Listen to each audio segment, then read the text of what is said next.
के साथ पूजा त्रिपाठी और आप देख रहे हैं कमोडिटी नाउ। और अगले आधे घंटे हम आपको बताएंगे कि कमोडिटी मार्केट में इस वक्त किस तरह का एक्शन देखने को मिल रहा है। साथ ही इंट्राडे, पोजिशनल और लॉन्ग टर्म के हिसाब से हम आपको देंगे कुछ बेहतरीन कॉल्स भी, और इसके अलावा आपको हाजिर बाजार में इस वक्त क्या चल रहा है वहां की भी अपडेट आपको एक एक करके बताएंगे।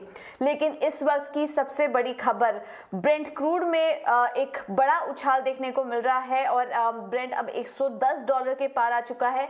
एमसीएक्स पर भी अगर बात करेंगे तो क्रूड 8,200 रुपए के ऊपर इस पर कारोबार कर रहा है और माना जा रहा है कि सऊदी एशिया भी ग्राहकों के लिए अप्रैल में दाम बढ़ा सकता है। इस तरह के अपडेट यहां पर निकल कर आ रहे हैं। अप्रैल क्रूड प्राइस वैसे भी रिकॉर्ड स्तर तक बढ़ सकता है, पर बढ़ते हुए दिखाएगी। हम आपको बता दें कि रूस यूक्रेन के बीच जिस तरह से लगातार टेंशन बनी हुई है, 90 दिनों में क्रूड में 70% का उछाल इस बीच देखा जा चुका है। हालांकि अब बात की जा रही है कि यूएस और जापान में स्ट्रैटेजिक रिजर्व से कुछ ऑयल जारी होंगे, लेकिन हम देख रहे हैं कि दुनिया भर में एनर्जी संकट का माहौल इस वक्त बन चुका है। चलिए इस पर चर्चा को और आगे बढ़ाते हैं और इस वक्त हमारे साथ कुछ एक्सपर्ट भी मौजूद हैं।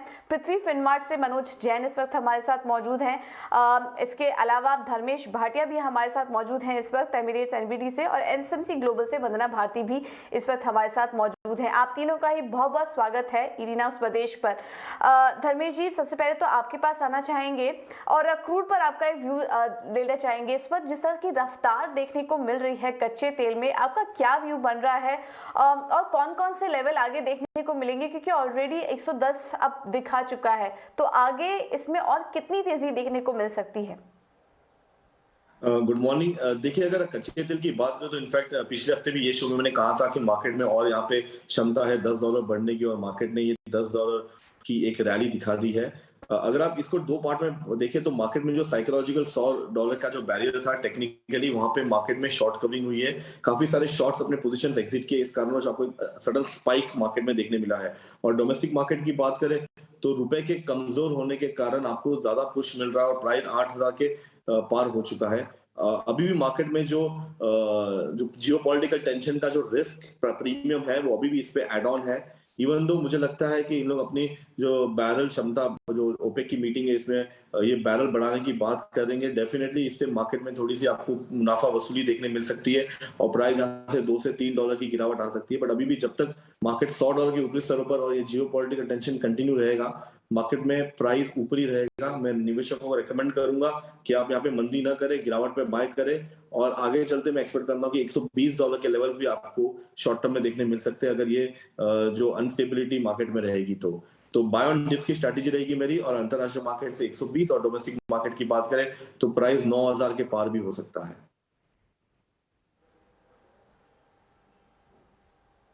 तो आगे और भी रफ्तार यहाँ पर देखने को मिल सकती है और $120 के लेवल्स धर्मेश जी सुझा रहे हैं।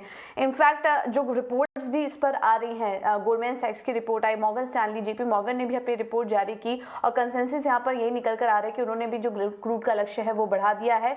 ऑयलएक्स की तरफ से जो लेवल्स सुझा रहे हैं वो $150, उनका कहना है कि $150 तक के लेवल्स यहाँ पर देखने को मिल सकते हैं।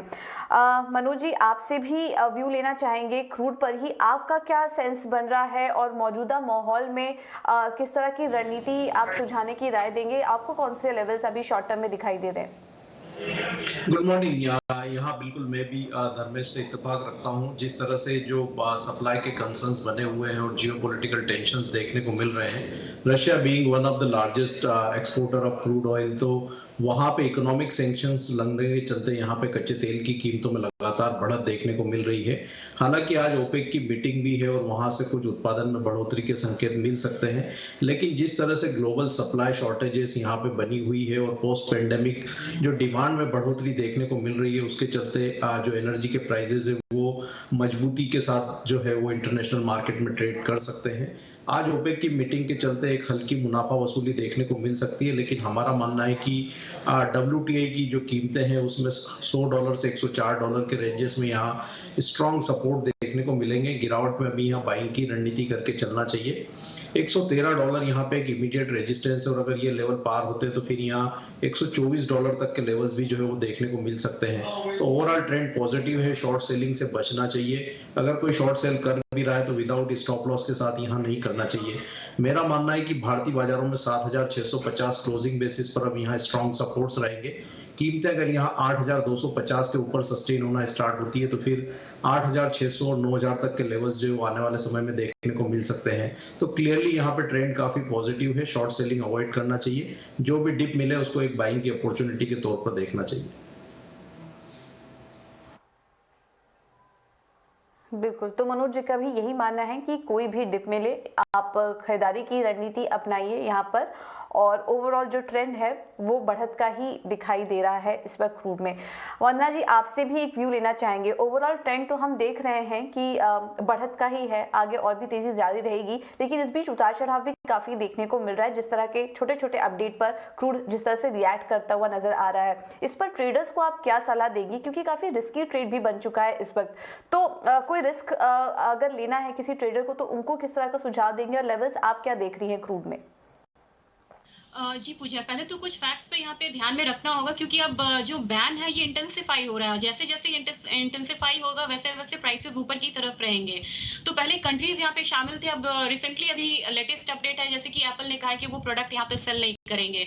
तो इस तरीके से कोई एनर्जी कंपनी का यहाँ पे अनाउंसमेंट आता है तो उसको ध्यान में रखना होगा, और वो प्रोडक्ट्स अगर बाहर नहीं बेचते हैं तो फिर इसका भी एक इम्पैक्ट आएगा। दूसरी चीज है कि एयर स्पेस काफी क्लोज हुआ, अगर सी रूट में अगर किसी तरह की गड़बड़ी आती है तो ये जो क्रूड प्राइसेस है या कमोडिटीज प्राइसेस है ये यहाँ पे और ज्यादा अपसाइड देखेंगे। मेरे ख्याल से यहाँ पे 8200 न्यू रिकॉर्ड हाई है एमसीएक्स पे, और ऊपर की तरफ अगर नाइमेक्स देखे तो मुझे $125 तक इनफैक्ट लग रहा है कि अपसाइड जो है वो जा सकता है, क्योंकि ये पैनिक में ये बाय जो है ये आ रहा है और सप्लाई फियर है यहाँ पे जो कि एक्चुअली यहाँ पे हो रहा है। तो और होने की संभावना भी यहाँ पे इंटेंसिफाई हो रही है, और यहाँ पे जब तक ईरान का मसला नहीं यहाँ पे हल होता है और ईरान से सप्लाई नहीं बढ़ता है तब तक मुझे नहीं लग रहा कि कोई मेजर यहाँ पे डाउनसाइड ट्रिगर है क्रूड के लिए। और जब तक कि यहाँ पे कोई पीस टॉक यहाँ पे सफल नहीं होता है, जो कि अभी दूर दूर तक नहीं लग रहा। इंट्राडे की बात करूं पूजा, तो मुझे लग रहा है यहाँ पे कि थोड़ा सा यहाँ पे ब्रीदर मिल सकता है, क्योंकि ऑलरेडी 5% हाइक आता हुआ हम देखें एमसीएक्स में, और थोड़ा सा वहाँ पे प्राइसेस जो है वो करेक्ट हो रहे हैं। 8200 पे मैं यहाँ पे स्ट्रिक्ट ये रिस्की कॉल है, 8200 पे यहाँ पे मैं सेलिंग की सलाह दूंगी। मुझे लग रहा है कि 7950 तक नीचे प्राइसेस आ सकते हैं, वहां तक का टारगेट रख के स्टॉप लॉस यहाँ पे लगाना होगा 8350 का। लेकिन जो short to mid term trader है उनके लिए 7600 से 7700 एक बहुत अच्छा जोन रहेगा जहाँ पे फिर से बाइंग कर सकते हैं, और यहाँ पे अपसाइड टारगेट जो होगा वो 8500 का हो सकता है।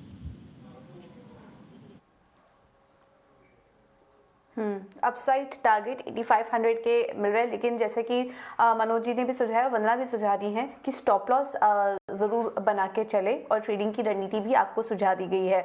ऐसे में हम देख रहे हैं कि सऊदी भी दाम बढ़ा सकता है अप्रैल में, एशिया के लिए रिकॉर्ड दाम तक कर सकता है सऊदी। अगर सऊदी का फ्लैगशिप अरब लाइट क्रूड की बात करें तो वो रिकॉर्ड $4.5 प्रति बैरल हो सकता है। इस तरह की अपडेट और जानकारी भी हमें मिल रही है।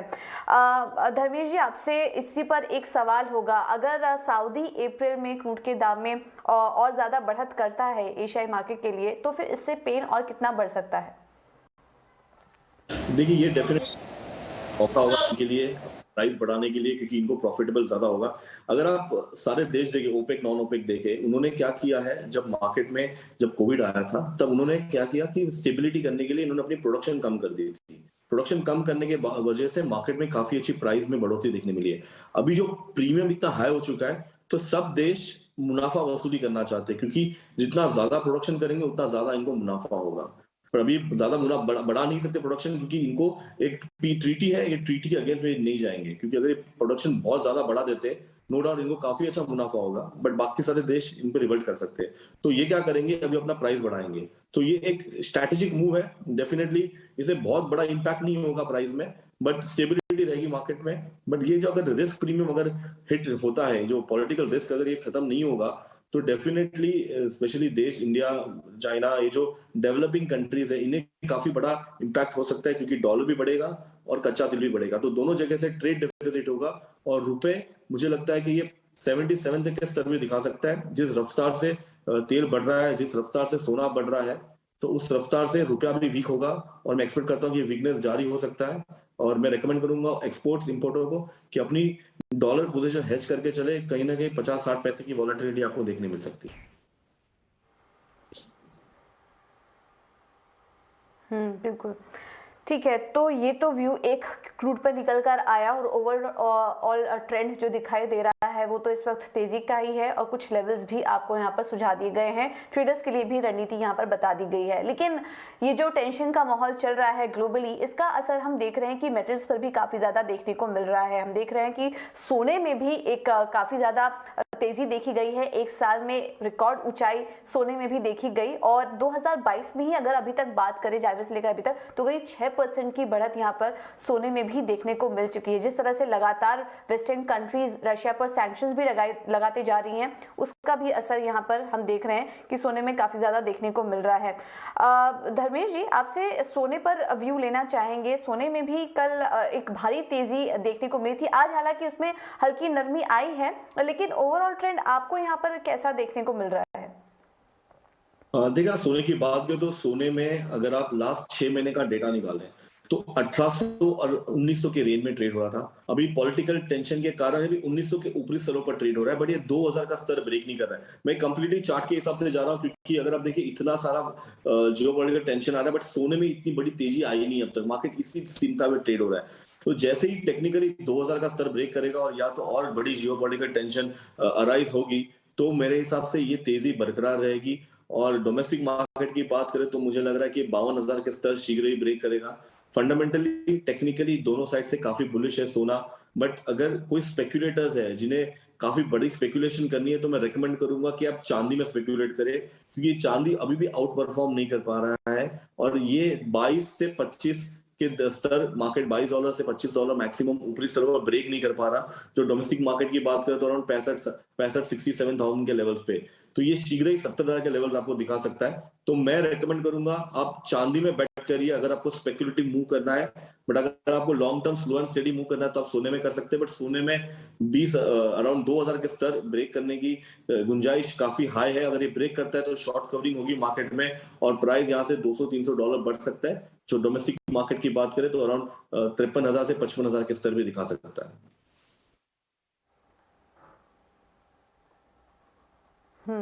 मनु जी, आप क्या लेवल्स देख रहे हैं सोने और चांदी दोनों में ही बताइए, क्योंकि कल तो हमने देखा था कि एक काफी ज्यादा तेजी यहाँ पर देखने को मिली थी। चांदी में भी कल हमने देखा कि कॉमेक्स पर चांदी करीब एमसीएक्स पर चांदी करीब 2500 रुपए तक की तेजी यहाँ पर देखने को मिली थी। तो आप किस तरह के लेवल्स देख रहे हैं, किस तरह का ट्रेड सुझा रहे हैं, सोने और चांदी किसको प्रेफर करेंगे आप? मेरा मानना है कि दोनों ही यहाँ पे काफी पॉजिटिव ट्रेंड दिखा रहे हैं। सोने की अगर हम बात करें तो हमने कॉमेक्स पर सोने को 1.5 साल के बाद $1930 पड़ रहा है, उसके ऊपर कल क्लोज होते हुए देखा था।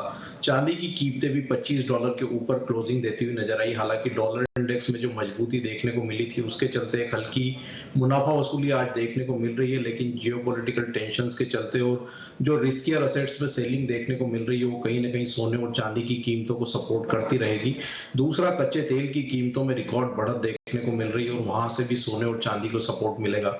मेरा मानना है कि सोने में अगर यहाँ थोड़ा डिप मिलता है $1914-15 के आसपास इंटरनेशनल मार्केट में अच्छे सपोर्ट से, वहीं भारतीय बाजारों में 51,400 के लेवल्स अगर इंट्राडे में मिलते हैं तो बाइंग के लिहाज से बेहतर लेवल होंगे।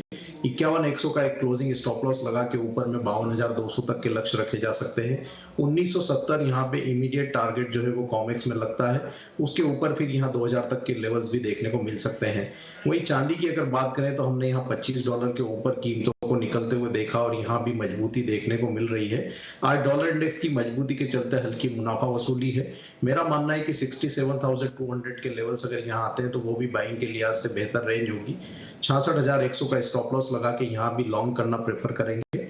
ऊपर में 69,500 तक के लेवल्स जो है अगले 1 से 2 सेशन में देखने को मिल सकते हैं। तो सोना और चांदी दोनों ही यहाँ पे अभी टॉप बेट के लिए तैयार है और कोई भी डिप मिले तो उसको बाइंग की अपॉर्चुनिटी के रूप में देखना चाहिए।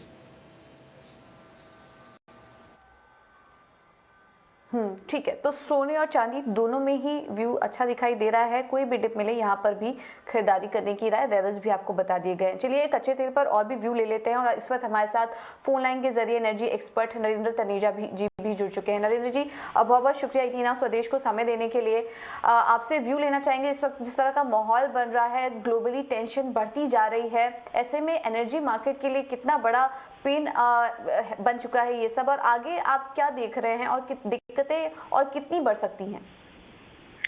एनर्जी मार्केट के लिए तो बहुत बड़ा संकट है। आप देख रहे हैं कि भाई अभी तक जो पश्चिम ने सैंक्शंस लगाए हैं रशिया के खिलाफ, उसमें तेल को एग्जेम्प्ट किया हुआ है, प्राकृतिक गैस को भी एग्जेम्प्ट किया हुआ है। लेकिन अब जो है अमेरिकी राष्ट्रपति पे और पश्चिम के तमाम देशों पे, जिसमें खासतौर से जर्मनी है, उनके ऊपर इस बात का प्रेशर है पब्लिक ओपिनियन का कि जो सैंक्शंस लगाए हैं उसमें तेल को शामिल करिए, उसमें प्राकृतिक गैस को शामिल करिए, अर्थात तेल पे भी सैंक्शंस लगा दीजिए और प्राकृतिक गैस पे भी सैंक्शंस लगा दीजिए।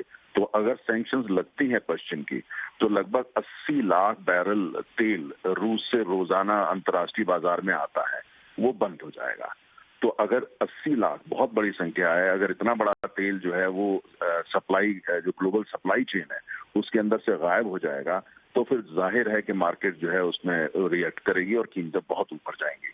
और दूसरी तरफ पर जो सप्लाई कंस्ट्रेंट पैदा हो जाएंगी, कहीं ना कहीं सऊदी अरब हो सकता है थोड़ा तेल का उत्पादन बढ़ा दे, रूस भी उत्पादन अमेरिका अपनी तरफ से उत्पादन बढ़ाए, लेकिन वो इतना उत्पादन कोई भी नहीं बढ़ा पाएगा एकाएक, जिससे कि जितना तेल रूस का बाजार से उड़ जाएगा उसकी आपूर्ति हो सके।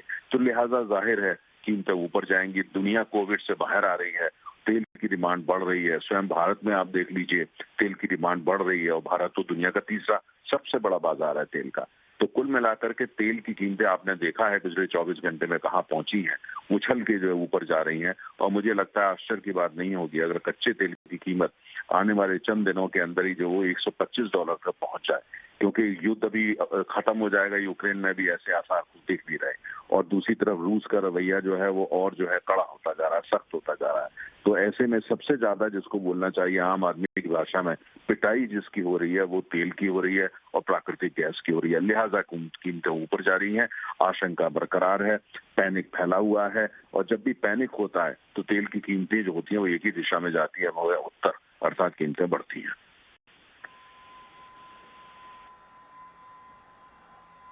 बिल्कुल, और तेजी का असर हम देख भी रहे हैं। आने वाले समय में इसका इकोनॉमी पर, पेट्रोल डीजल की कीमतों पर, आम आदमी पर काफ़ी ज़्यादा पड़ता हुआ दिखाई देगा। नरेंद्र जी, ऐसे में समझना चाहेंगे कि भारत में इस माहौल में क्या स्ट्रैटेजी होनी चाहिए, किस तरह के मेजर्स सरकार को उठाने चाहिए थोड़ा बहुत सपोर्ट करने के लिए तेल के दामों को? स्ट्रेटजी शब्द का प्रयोग किया, बड़ा अच्छा शब्द है। तो स्ट्रेटजी तो एक ऐसी चीज होती है जिसके बनाते हैं, लंबे समय के लिए बनती है, लंबे उसके रिजल्ट होते हैं। तो तेल को लेकर के बहुत लंबी स्ट्रेटजी तो भारत में हमारे पास कभी थी ही नहीं, ना आज है, ना 30 साल पहले थी, ना 50-40 साल पहले थी, ना प्राकृतिक गैस को। तो कोई लॉन्ग टर्म स्ट्रेटजी होती तो हमारे हालात वो नहीं होते कि आज हमारी निर्भरता आयात तेल पर 85% है, प्राकृतिक गैस पर भी 56% बन चुकी है। तो ये हालात नहीं होते। लेकिन अभी आज के हालात के अंदर आप देखते हैं, चूंकि हम 85% तेल आयात करते हैं, तो ऐसे में अब कीमतें जो हैं वो ऊपर लगातार जा रही हैं और $125 भी जा सकती हैं। दूसरी तरफ हमने देखा पेट्रोल डीजल की कीमतें जो पेट्रोल पंप पर पिछले काफी दिनों से बढ़ी नहीं है। तो मेरा अपना मानना है कि आप थोड़ा सा जो अब जैसी जो है स्थिति वो होती है, तो आप ये देखेंगे पेट्रोल डीजल की कीमतें आम उपभोक्ता के लिए और बढ़ेंगी। सरकार के पास बहुत ज्यादा रूम नहीं होता, सरकार ज्यादा से ज्यादा एक्साइज कम करेगी, केंद्र सरकार, राज्य सरकार है अपने टैक्सेस कम करेंगे, लेकिन उसके बावजूद आम उपभोक्ता को कोई बहुत बड़ी राहत सरकार नहीं दे पाएगी, चाहे वो केंद्र सरकार हो, चाहे वो राज्य सरकार है, विभिन्न राजनीतिक दलों की हो, आम आदमी को बड़ी राहत नहीं मिल पाएगी। तो लिहाजा कीमतें पेट्रोल डीजल की बढ़ेगी।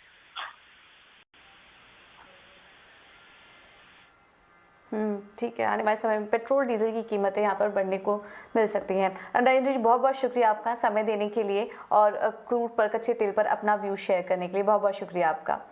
तो ये तो बात हुई नॉन एग्री मार्केट में, हमने डिटेल में चर्चा की कि क्या कुछ इम्पैक्ट आने वाले समय में कच्चे तेल में देखने को मिल सकता है, और लेवल्स भी हमने आपको बताए हैं।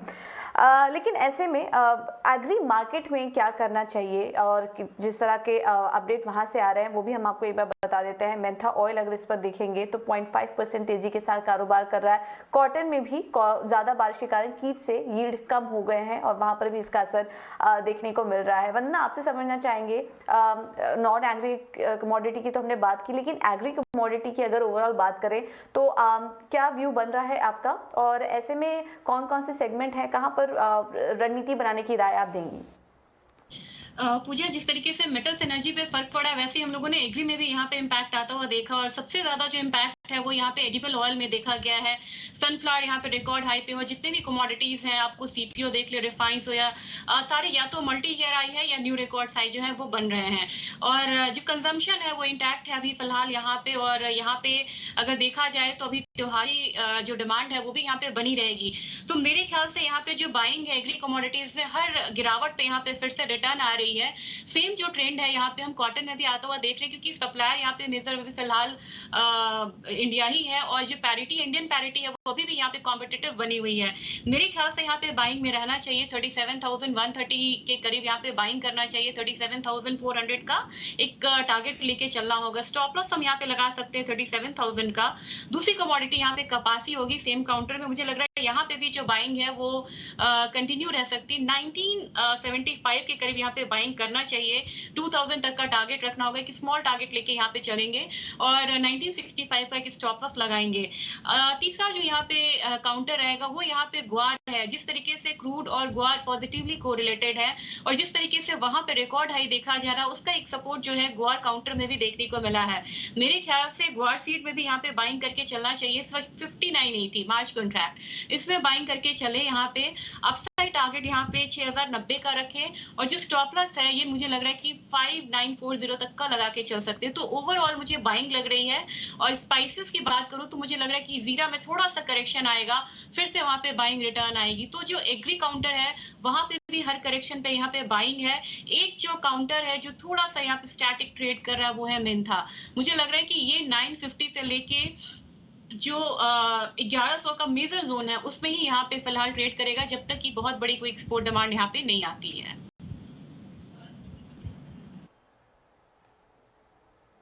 ठीक है, तो ये कुछ एग्री कमोडिटी में आपको रणनीति बताई गई। मनोज जी, आपसे सवाल होगा, इसी पर फोकस करते हैं, और आपसे गेहूं और कॉर्न पर एक व्यू लेना चाहेंगे, क्योंकि वहां पर भी हम देख रहे हैं कि जबरदस्त तेजी का माहौल बना हुआ है। आप क्या लेवल्स देख रहे हैं आने वाले समय में? कौन सी कमोडिटी की बात कर रहे हैं? गेहूं और कॉर्न। बिल्कुल, यहाँ पे वीट और कॉर्न ये दोनों में भी इंटरनेशनल मार्केट में जबरदस्त बढ़त जो है वो देखने को मिली है। जिस तरह से रशिया और यूक्रेन के बीच में तनाव है, और हमने देखा है कि विश्व के दो बड़े एक्सपोर्टर हैं रशिया और यूक्रेन, अगर वीट की बात करें और कॉर्न की बात करें, तो वहां पे तनाव के चलते अब यहाँ पे ग्लोबल सप्लाई के कंसर्न्स बनते हुए दिख रहे हैं। और वीट में हमने रिकॉर्ड बढ़त जो है सीबीओटी फ्यूचर्स पर आते हुए देखी है वीट और अगर कॉर्न की बात करें, तो हमारा मानना है कि यहाँ पे ग्लोबल सप्लाई कंसर्न्स के चलते दोनों ही कमोडिटीज में आने वाले समय में भी जो है बढ़त जो है वो जारी रह सकती है। वीट की अगर बात करें तो हमने यहाँ पे सीबीओटी के ऊपर 1000 सेंट के ऊपर कीमतों को निकलते हुए देखा है। वर्तमान लेवल से भी यहाँ लगभग 8 से 10% की जो बढ़त है वो और भी देखने को मिल सकती है। और उसी तरह जो है यहाँ कॉर्न में भी मजबूती आने वाले समय में देखने को मिल सकती है। तो दोनों ही ग्रेन्स में आने वाले समय में मजबूती जो है वो बनी रह सकती है। यहाँ भी अच्छी बढ़त की संभावनाएं नजर आती है। बिल्कुल, तो यहाँ पर और बढ़त देखने को मिल सकती है। धर्मेश जी, क्विकली आपका व्यू लेना चाहेंगे बुलियन मार्केट पर, क्योंकि सोने पर भी आपने अपना जो व्यू शेयर किया है। अगर ओवरऑल बुलियन मार्केट की बात करें तो आपका क्या नजरिया बन रहा है? बुलियन मार्केट काफी फर्म है। मैं एक्सपेक्ट करता हूँ कि ये तेजी बरकरार रहेगी।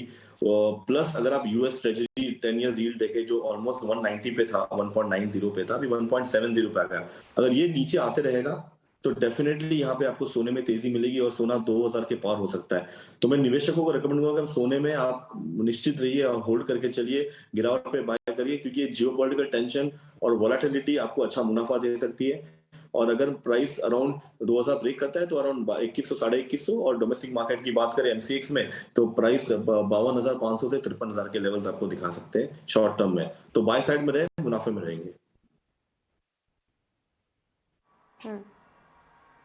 ठीक है, तो बाइंग साइड में रहे, मुनाफे आने वाले समय में देखने को मिल सकता है, तो तेजी की रणनीति अपना के चलें।